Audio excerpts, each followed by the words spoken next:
Welcome into another episode of the Armchair Titans podcast. Austin Nelson here with my guys, Brett Batchelor, Noah McKay, and Trey Watkins. What's up, fellas?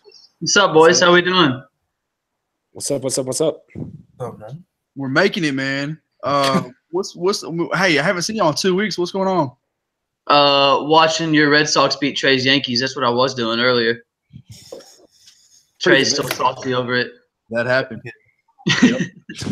I don't want watching Tennessee beat Auburn, Yes, that's like they're gonna beat Vanderbilt in a few weeks. The highlight of your season, you still finished 4-8, and I mean that's all we're gonna talk. Okay, we'll see. We'll go find out. We'll go find out in November. Don't worry about it. We'll see. Well, as always, man, we're not here to talk about the damn Vols. We're here to talk about the Titans, something that nobody likes to talk about right now. Again, thank you guys for listening to the podcast. Make sure you follow us on Twitter at Armchair Tighten Up. Get us on Facebook at Armchair Tennessee Titan. This is a broadcast brought to you by the ArmchairAllAmericans.com and the Armchair Media Network. I know I've been doing it. I don't know if Brett, Noah, you guys been doing it, Trey, but using MyBookie. MyBookie is the official sponsor of ArmchairAllAmericans.com. Use the promo code Titans25, and that will give you an extra $25 on top of your initial deposit. So if you throw in $100, they're going to give you $100 free dollars. And if you use that promo code Titans25, you'll get an extra $125 on top of that. So it's a hell of a deal. There's not another website out there that's offering that. So make sure you guys use MyBookie. It's mybookie.ag, and go and find you some bets. Well, guys, man, it's been since a couple weeks ago. We've been schedule's been busy. We haven't been able to talk lately, but the good thing we didn't after that Eagles. Yeah, we suck now. No. Last games have been horrendous, man. And horrendous is just that's being friendly when I say that, because we can say a lot of other things about the Titans right now, but a lot of things to talk about. We'll kind of just start off by Sunday against the Ravens. I was there in the rain. It wasn't fun, man. Just from the get-go, there was a weird vibe inside Nissan Stadium. Like nobody wanted to be there. Yep. And just coming off that Bills loss, ugly Bills loss, they were just like, I just had that feeling that fans were like, all right, let's see what happens. Can they come out? Can they play well? And that's not what happened, guys. I mean, we've all watched this team for a very long time. That's top 5 of the games I've ever seen in my life as a Titans fan. It was miserable. There's no other way around it. It was miserable from the start. And it didn't help that it was against Baltimore, who Satan's favorite team is the Baltimore Ravens. And they just rolled into our stadium. And we've had some bad losses to Baltimore, but that one was just demoralizing, I think, on every level. Because you're still kind of was like, well, after the Buffalo game, at least I was sitting there thinking, well, maybe that was the outlier. They win 3 in a row and then they drop one.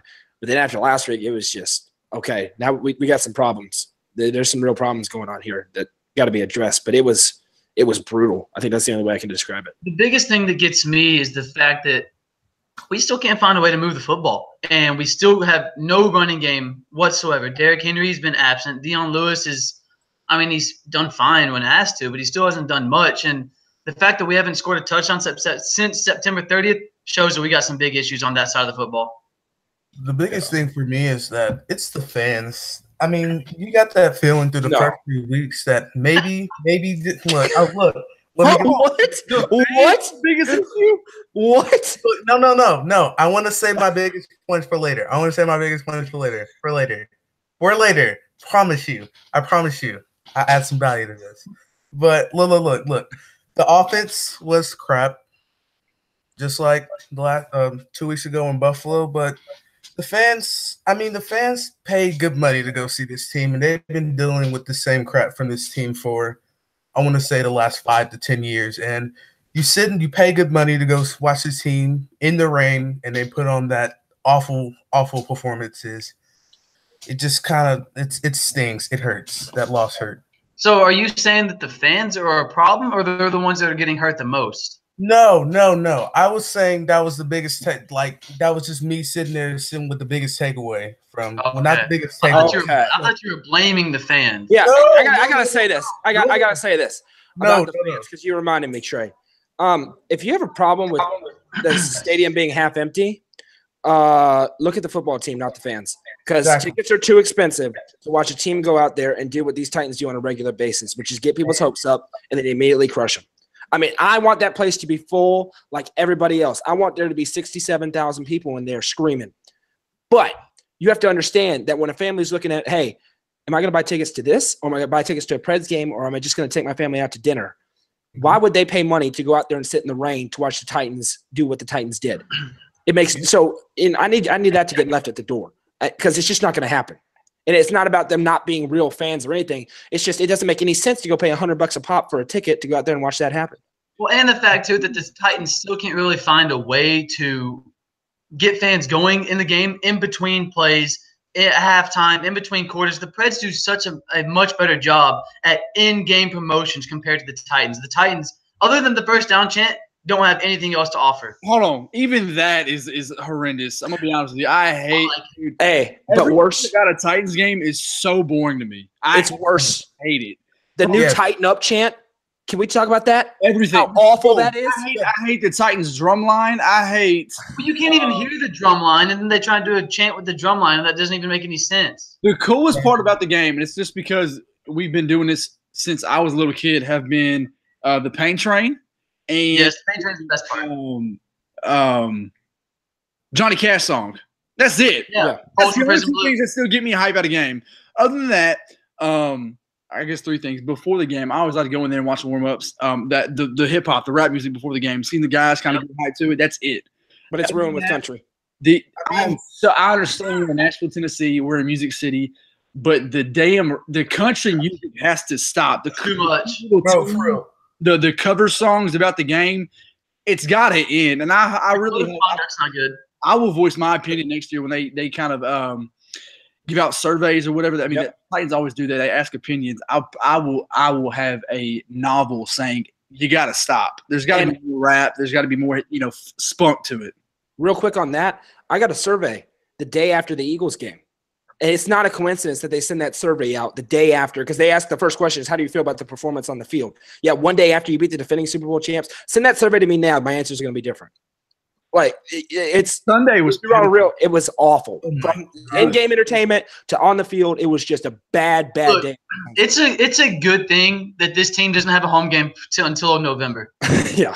It's a good thing that they don't play home again until November, because going over to London, I mean, there's not going to be – we know the guys, the Irish Titans will be over there. And, I mean, all the London fans that just wear random jerseys and stuff like that. But, I mean, they wouldn't get a lot of fans, I'll tell you that. I mean, I know that we would be there, but they wouldn't sell the place out if they played again at home next week. Are you no matter who it is against. And the only reason there's going to be fans in there during that next game is because it's the Patriots coming to town. Well, that's all. Unless they look like a completely different team on Monday Night Football against the Cowboys and this Sunday against the Chargers. That's what I was just going to say. That first home game back, it's against the Patriots, Tom Brady and Bill Belichick. So I don't see why that would give any more fans optimism. And I know we're talking about the fans, but guys, there's only one team left on the schedule that doesn't have a winning record or is at 500. It's the Colts.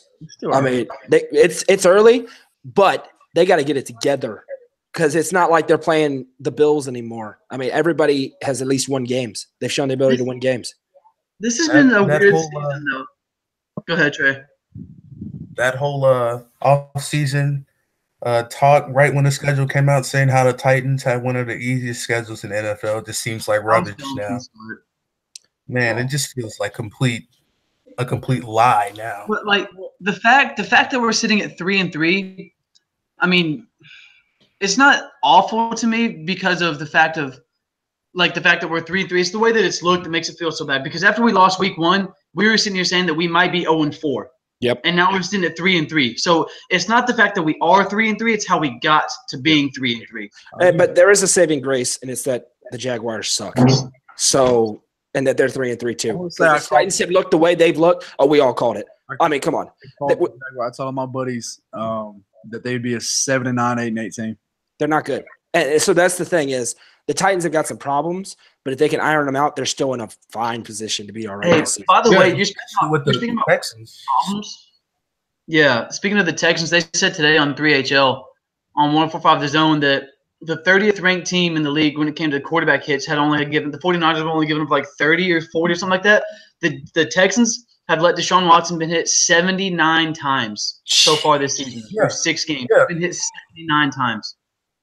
Wow. There was a couple reports out of this saying that he was playing with some broken ribs and a partially collapsed lung. So he's been taking a beating, and it's only a matter of time before that whole team goes down because of an injury to Watson anyways. Well, man, let's talk about kind of some stuff that's going on right now with the Titans. Kenny Vaccaro and Wesley Woodyard were limited in practice, but I think you'll see Woodyard out there more than you would see Vaccaro out there Sunday. The fact that they even practice is a good sign. Wesley Woodyard's needed. He's needed. He's needed. Rashawn played a good game Sunday. He played. He played with a lot of energy. Even in the Aaron Bates. Who else? Jayon played great. I mean, they played great after the first drive. Yes. After the first drive, they struggled covering the backside of the backfield, but then they made an adjustment and they got it together. I'm just saying, seeing Darren Bates play actual first-team defensive snaps made me really, really want him to only play special teams. Like I can't see him out there playing first-team snaps anymore, man. And then you had the problem of Derek Morgan getting hurt, and that sucks. And so you just had a completely depleted because every once in a while he'll float out to the flat and guard somebody. Good segue, because what I want to hit on too is this pass rush. Think about it for a minute. They look great against Philadelphia. Mm-hmm. They have kind of been they've been MIA against Buffalo. Barely got any pressure on Josh Allen. Didn't get any on Flacco Sunday. Mm-hmm. So if they got some on us, we'll talk about that in a minute too. that has to change. It has to change going forward for the Titans to be any bit as successful because this coming Sunday, Phillip Rivers, he gets the ball out fast and his weapons on that offense, okay? Yep. So if the Titans can't get to him in a hurry, you're going to see another 300-yard-plus game from Rivers. That already means the Titans will lose for a fact. Do not put Malcolm Butler on Keenan Allen, please. Good, please no. Please no. Oh, my gosh. Please no. Do not. I'm not giving up on Malcolm just yet. No. I am on being a shutdown corner, the number one guy. I want to see a Dory Jackson on the number one wide receiver every time. Well, Dory's faster than Malcolm. It's been a group effort though. Sunday, a few times I watched Dory get passes thrown to him, and none of these guys' heads are turning around. So every time the receiver's looking at the ball, they're catching it because our defensive backs are nowhere. They're not looking at the ball, so it's an easy completion every single time. So we understand. We've all seen Malcolm get beat a lot this season, but a lot. Nobody's perfect on this defense right now. No. Well, the problem that is this, and you hit on this, but all teams are doing is 15-yard out routes, and they're just turning, and the defenders aren't turning their head like you said. It's like they're just expecting to run fly routes every time. They're sprinting down the field, and then all of a sudden the ball's caught every time, and it's mind-numbing because it's happened like all season. Teams have been doing this, and Baltimore just did it at will, and that's why they got all those third down conversions. To be quite honest with you, I don't think I've ever seen a team make third down look as easy as Baltimore did. Yeah, bro. Especially on their first drive where they were like 5 of 5 or 6 of 6. That might be the best offensive and worst defensive performance I've ever seen on third down conversions. See, hold on. I wonder too, and I mean I could be just being a homer saying this, but on that phantom defensive holding call by Jayon Brown. Yeah. Would the game look different? No. Because the offense still wouldn't have done anything. On the first drive, though, that drive would have ended just then. But the way they were moving, but it doesn't matter at all because the offense was so We punted on every single drive. So bad. Every drive. I've never heard of that in a game, ever. And in my lifetime of living, I've never heard of that ever in a football game. Nope. And I've never seen us get shut out at Nissan Stadium, and neither has the rest of Nashville because it's never happened. Exactly. Unbelievable. Something else we talked about it, the 11 sacks on Marcus. Now if you're on Twitter, you've seen a lot of the just debate. Was it all on Marcus? Was it all on the offense? It's both. You went back and you actually saw exactly kind of what happened in the game. Marcus he held on the ball too long a lot. He had Dion Lewis in the flat a few times, didn't look out. Well, he had Dion Lewis in the flat a few times. Dion wasn't looking at him a few times to catch the ball. But a lot of it, too, was that O-line. And they got bullied a lot on Sunday. And here's the problem I got, guys. This is an O-line that likes to talk. and they do not back it up. And this season, or really last season, they took a step back last season. Two years ago, they were one of the best in the league. Since then, it's been a steady decline. And they every time they have a win or anything, they're all out there chirping. Yeah. And then immediately they come back with this. And real quick, 11 sacks. Okay, that's not on the quarterback. 11 sacks. At least Taylor Lewan didn't sound like Jalen Ramsey in his postgame interview. Yeah. But another group who's not getting enough credit for causing all those sacks is the wide receivers, because you can't throw it if you don't have anybody to throw it to. Yeah. And they have not been getting separation at all. Teams are just doubling up on Corey Davis, and Tajay Sharp and Taywan Taylor are not doing their job. They're not getting separation, and they're not giving him anywhere to throw the ball. So what's worse, a sack or an interception? Because that's the decision Marcus has to make at times now. And I mean, like, with that, it's that interior offensive line. And I know a lot of people like to praise that interior offensive line maybe 2 years ago, but last year we saw that group of linemen take a step back, and it wasn't that much of a step back, so it wasn't too much to be concerned with. But this year's just been the same problem, and they just got exposed like badly Sunday against the Ravens. I don't know, it's just Brandon Williams and all those other guys that were just confusing the linemen up front with their movement where we're lined up pre-snap, and it was awful hard to watch. I want to say this too: 11 sacks is ridiculous, but man, the Ravens are probably the best defense in the league right now. So you got to get credit for sure. They're killing it right now. When they're healthy, when they got everybody, that's scary, man. Spain's not as good as I want him to be right now. Q Spain's not as good. Taylor's been okay for most of the year. Jack, I know, is coming off his injury, but I mean, you still expect these are all pro guys, so you still expect them to look better than what they have been, or at least what they did last week. So who hasn't been good?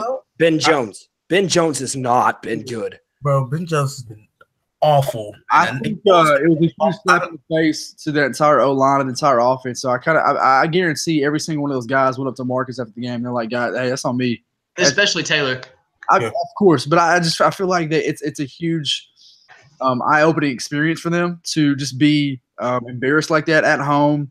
And now on Monday, it was all over national media, ESPN. I was watching Good Morning Football like I do every day, and it's just they were laughing. They got talked about. Congratulations. Yeah. Taylor Lewan 2 weeks ago sits up there and talks about how they need more respect, and there's 32 teams. Well, the reason they don't get respect is because of what has happened the last 2 weeks. Exactly. So now, this is what this means. For the rest of this season, when they win, keep your mouth shut. And I'm reminded of something that Mike Vrabel said, and when they post those post-game when he goes in and gives his speeches, and he goes, and it kind of struck me, and it got under my skin a little bit, but I was happy because of the win. He goes, when you lose, say little, when you win, say less. Yeah. And the players kind of groaned. They're not groaning now. Keep your mouth shut when you win. Act like you've done it before. You'll get respect eventually. But when you've been as mediocre as this franchise has been for the last 10 years, when you win 2 games, people expect you to do what they've done the last 2 weeks, and all you did was prove them right. You're not going to get respect. You're not going to get respect by going 9-7 and making the playoffs every year. Nope. Especially when it takes you 10 years to make it back to the playoffs. It's now been over 10 years since you won the division. You've won a couple. You came back and beat Kansas City. Now, I know a lot of people say Kansas City lost that game. The Titans did a lot in that second half to win that football game as well. But you come back and you win a playoff game. When you go to New England, I mean, did anybody give them a chance to win the game? No. 7-0. Did it look like they had a chance to win the game? No. And when you lost week 1 to Miami, people are like, okay, well, this is going to be another 8-8 year. Yep. So when you come out and you start 3-1, which is what a lot of Titans fans wanted to see, that's what you got. You don't start demanding respect because you haven't done enough to earn the respect yet, because you have not done squat the last 10 years other than win a couple big games. When you're demanding respect, starting off 3-1 after the first quarter of the season, man. I mean, you games 3-1, awesome. That's what you're supposed to do. Yeah. You don't just run around screaming for respect. You still got 12 games to go. Yeah, and they got burned for when they had an awful loss at Buffalo. So no excuse for this team not to be 4-2 at the least. At least 4-2. Really 5-1. Well, look, I think if this team is sitting at 4-2, Titans fans are not as mad right now, because people understand that this league, and I said it before, is by far and away over any other league a week-to-week basis. You can beat anybody, you can lose anybody. So if you're sitting at 4-2, people are like, oh, hey, that Buffalo game, that's just a bad loss. We all know the Miami game was just it's over a 7-hour game. You're not going to get that. You're going to get that once in a lifetime. So if you're sitting at 4-2, people understand that you're not going to win every single game, and you're going to lose to some bad teams, even though you might be a good football team. But again, when I said at the beginning, the way that it happened for us to get to 3-3 is what makes it look worse than what it actually might be. Exactly. I agree. Something else I want to kind of rant about, and you guys might agree with me, but I've been telling a lot of people this about just the easy blame is to talk about Marcus and how bad he's been and how overrated he is. He's not the guy. We've heard it all before. There was one guy that we all raved about in the offseason. That was Matt LaFleur. Oh, yeah. I'm not happy with him whatsoever. I think his entire play call, the entire season, has been atrocious. I think just the way he's game planning week by week, I don't know what he's doing. We can kind of segue into this too, but the running game, where the hell is it at? I mean, it's hard to win a football game when you're so one-dimensional and that one-dimensional thing isn't working. It's that in itself is bad, the passing game. So you got to get Derek more involved. I'm so sick of hearing people say Derek's not the guy. You got to get rid of Derek. You got to get rid of Derek. For who? Who do you want? Play for Le'Veon? What do you want to do? Well, I can't stand it. I'm so unhappy with LaFleur and the way he's calling games. And he's making these games look so much harder than they are, guys. That's 3 out of half of the Titans games. They haven't scored a touchdown. Yep. You know how hard that is? Rightfully so. Dude. Terry Robisky was absolutely roasted. He had more points But than LaFleur had right now at this point in the season. But say one thing about those teams. You knew the identity of that football team. They were going to hit you in the mouth and run the football. This team right now has no identity at all. No. And you have to in this league. Things can change because I think we all have that much faith in LaFleur, and I think he has that in this team. This team's capable of putting up points. They can do that. And I don't know if you said this in the group message a couple days ago, Noah, but it's 2018. This exotic smash mouth BS is over with. It's done with. You can't run the ball. The Rams have been successful running the ball, but it's because they have a world talent and Todd Gurley, but they have a dynamic passing attack, and they can do whatever they want at any point in the game. That can be the same thing with the Titans. It's just the fact that you have to make this dumb it down, simplify it. The quick screens, the curls, just make these teams you got to gain yards in an easy way. And this team they're putting themselves in bad situations at every second in the game with a 2nd and 9, a 3rd and 7, just to get yards. It's tough to watch them. But here's the thing. I think we all agree LaFleur has shown that he has a good offensive scheme. He has never called plays until this year. He just hasn't. And some people cannot call plays. He can definitely learn it. But he is not – I think it's proven now he doesn't have this innate skill to be an amazing play caller. We haven't seen that at all. And I think a lot of us – myself included, for sure, expected him to be a lot better at it than he has been, but it hasn't been good. And you see, the Rams lost him, and their offense is actually better. Well, I wouldn't say the Rams lost him. McVay granted him to leave. Yeah. Yes, but you know what I mean. He's not on the Rams anymore, and their offense is better now. Now, really, what I was trying to – I mean, like you said, he's a first-time play caller, and we all said during that offseason, during OTAs, around minicamp, that there was going to be some growing pains because, simply it's his first time calling plays first time calling plays for a team that's expected to take a larger jump from last year.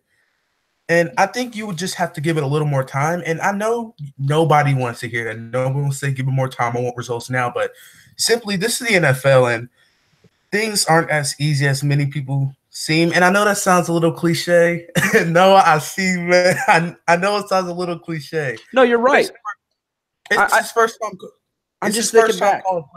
I'm thinking back to when we fired Mike Mularkey, and we all sat here, and I said, or when they hired Mike Vrabel, and I said, if they come out and they look average, you're going to rightfully get questions because you were 9-7 and went to a playoff game. You won a playoff game last year, and then you fired your coach. Look, I've said this since the day we fired Mularkey. I've always questioned it because we weren't a horrible football team. We weren't 4-12. We weren't 3-13.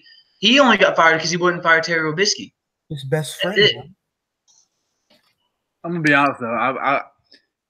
If Mike Mularkey was still my head coach, I'm not happy. I still do. Yes, of course. I mean, really with that whole again with the Matt LaFleur thing, a lot of fans are frustrated, and I get that. And I would be a little more frustrated. I would be frustrated too if he was doing the same things that got Trubisky fired. I come out, I see the 3 tight ends, I see the bunch formations that fans were getting over Trubisky for doing too much last year. So I can understand the sense of frustration on that. I've had about enough of Luke Stalker running passing routes. That's all. I've had about enough of it. Okay, I know we don't have a good – and Johnny Smith has not been good. But, man, I'm sick of Luke Stalker running out there in the flat. I mean, I gotta stop real quick. The Red Sox just went up 6-5. Let's go. No, bro, 7. No, yeah, you're at 6-5. All right, keep going. I'm sorry. No, but look, the thing that I'm talking about when it comes to this coaching staff is I'm not comparing them to this old coaching staff because you can't do that because this is a different coaching staff. This is a brand new coaching staff in the league. Vrabel was a first-time head coach. Combs was a college coach. Pease was retired for a couple months. And this is LaFleur's first time ever calling plays. Just like when you start a new job and any other thing, you have to get used to it and accumulate it to it, which, I mean, we're 6 games into the league now, so you would hope they've adapted some. But the thing that gets me with LaFleur is, like the other day, we're down 14-0. Why are we running draw plays from the shotgun late in the second quarter? That's just, it's not. And I'm not bashing the coaching staff saying they're horrible because they're not a bad coaching staff, but you have to have the ability to adapt throughout the game, throughout the season, if your game plan is not going according to plan. And none of us, I don't think, are saying that these guys should be fired or anything.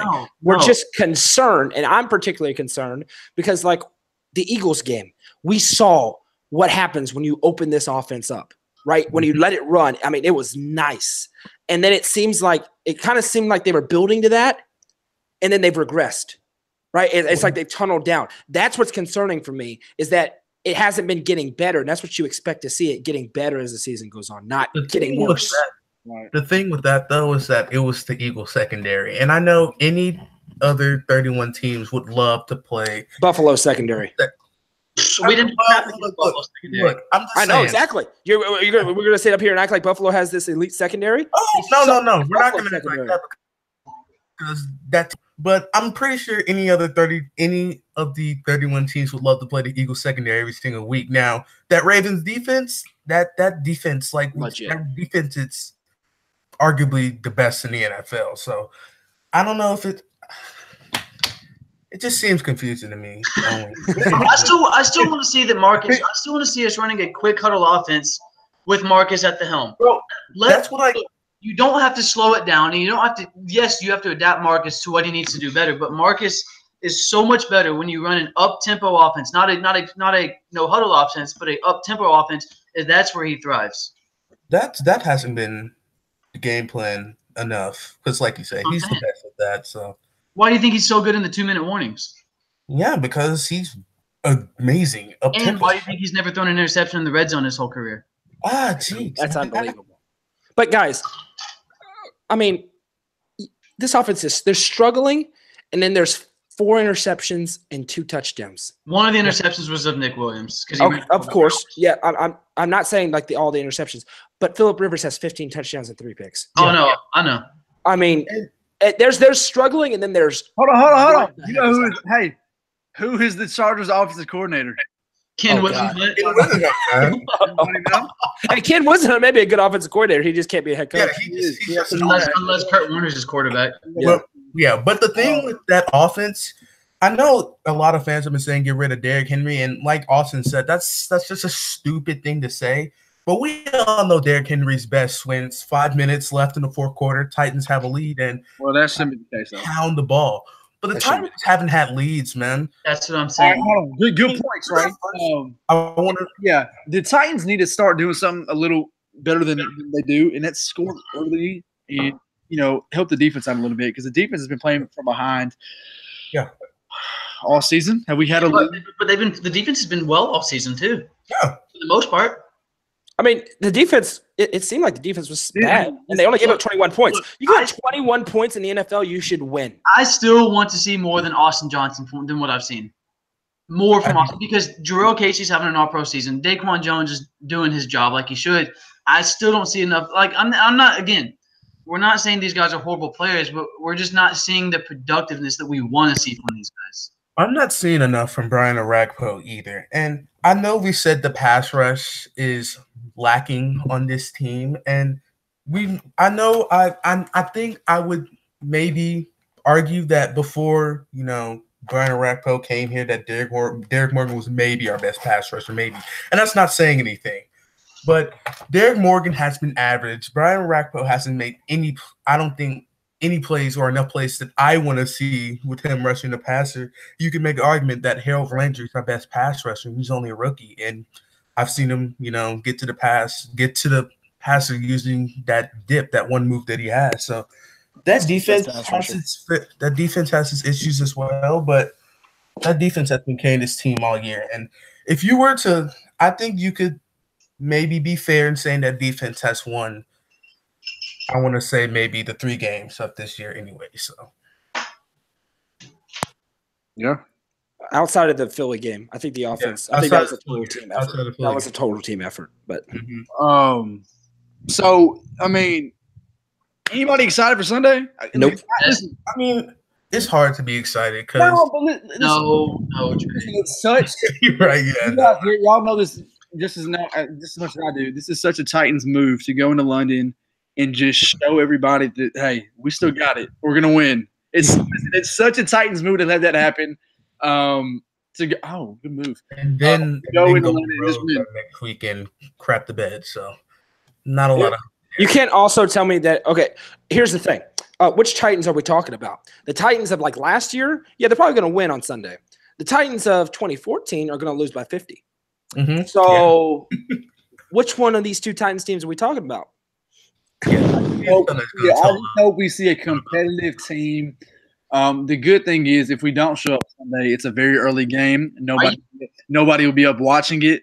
Exactly. So that's the positive there. Did you compare this team to the 2014 team?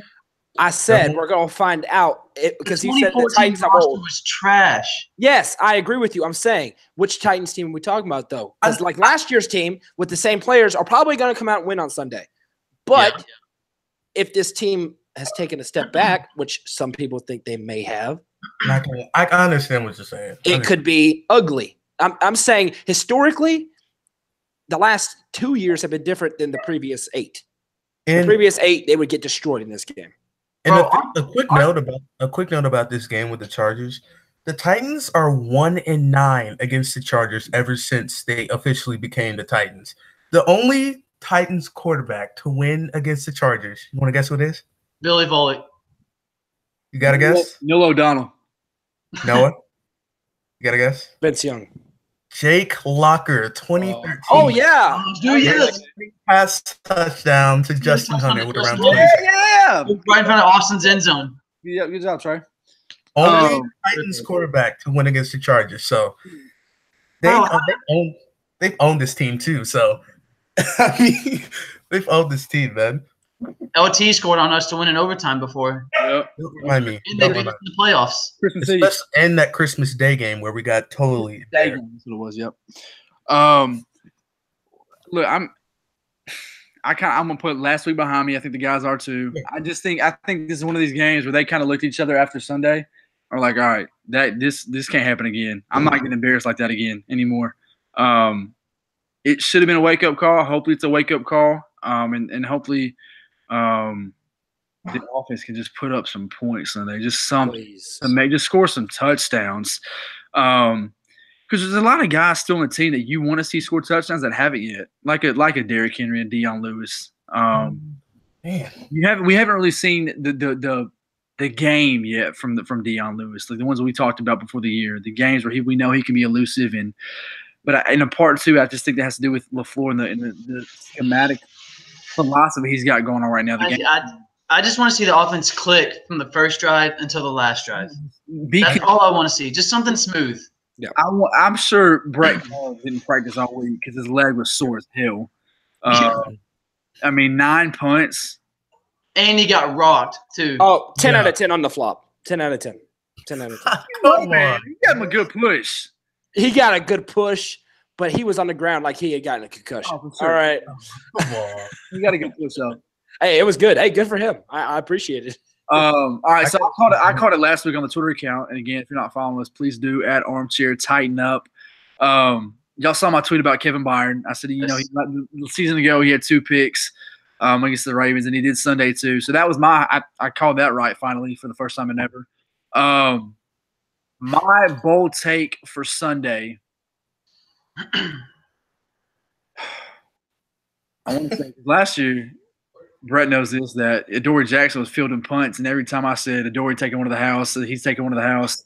And that hadn't happened much this season. So I will go and say that Derrick Henry and Dion both have a touchdown. Oh, my gosh. I don't know how it happens. They could be rushing, receiving, whatever it may be. That's dangerous, but They both get tutties. Yeah, that is dangerous. that's dangerous, but it's bold. Go ahead. My bold prediction, there's nothing really positive you can think of with this team right now, but Dang, Trey.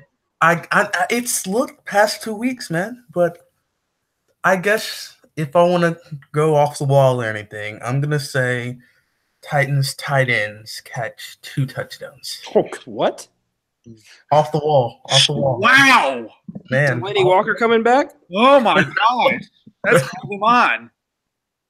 I, for one, think one-leg Delaney Walker is better than two-legged Jonnu Smith. Well, yeah. All right, Noah, you're up. You're not going to like it. The only touchdown scored by the Titans is scored by the defense. Ah, jeez, man. Dang. Are we winning 7 of 6, dude? Nope, and we're not winning. I don't feel good about this game at all. All right. Same dude that trashed the Chargers all off season, Noah. Yeah, We're going to play around the horn. different times. And mute. Oh. We're going to mute Noah. Like Yeah. around this. You're up, Brett. Dang, dude. I'm gonna say that the Titans hold Keenan Allen to under 80 receiving yards. Ooh. Is Adoree Jackson covering him the whole game? No, but they still do it. If Malcolm Butler gets 1 to 5 to 10 snaps on that man, he's over 150 receiving yards. So, warning you, man. Warning. Austin, you got a lock of the week? All right, my lock of the week, as I look here, there's some fun matchups this week. You guys There look at the board. All right, my lock of the week will be – listen, could anybody else – I could just be – I'm throwing this out there. Could you see the Rams going into San Fran and losing? No. No, Take it no. in. Well, Dude, San Fran looked fun the other night. and yeah, but the Rams defense hasn't been, as All right. nice this year. So, My lock of the week is the Vikings over the Jets. Wow. okay. All right, Noah. Oh, am I not muted? Okay. Just want to No, make sure. you're good. Okay. For this segment, at least. Muted. I'm not gonna go the obvious. I've done that a few times. Give me the Chiefs over Cincinnati. I think Cincinnati is about to come crashing back to earth. Trey. Give me Bears over the Patriots. Oh my gosh, Trey. Look, man. Look. Trust me. Bro, you're the same one that picked the Browns after they got blasted. Trey. Okay, look, and I picked the Browns again, and they won. So, I don't think it's kind of fair to criticize me right now. What if Khalil Mack doesn't play? Khalil Mack doesn't play, then I say Patriots by 20. What? Look, One player changes the score by 20 points. Changes the spread by that much? What? no. Look. I'm overrated. If Khalil Mack doesn't play, then I'll say Patriots by 10. All right, whatever. Try. We got the point. All right, Austin, I was with you. I was going to go Rams at first, but I got 2 Georgia boys here sitting next to me, and they play the Giants on Monday night, so I'm going Falcons over the Giants.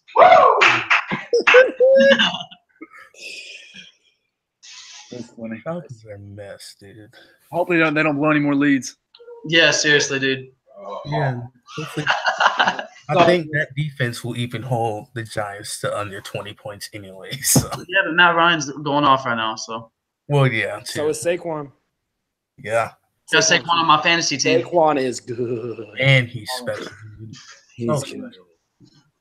All right, y'all. Well, hey, looking forward to Sunday. Hopefully the Titans get back on track. We'll If not, we'll talk about it next week. But another episode of the Armchair Titans podcast. Thank you for listening. Follow us on Twitter at Armchair Tighten Up. Use my bookie. Use my bookie, promo code Titans25. We'll see y'all next week. Tighten up. I know. Tighten up.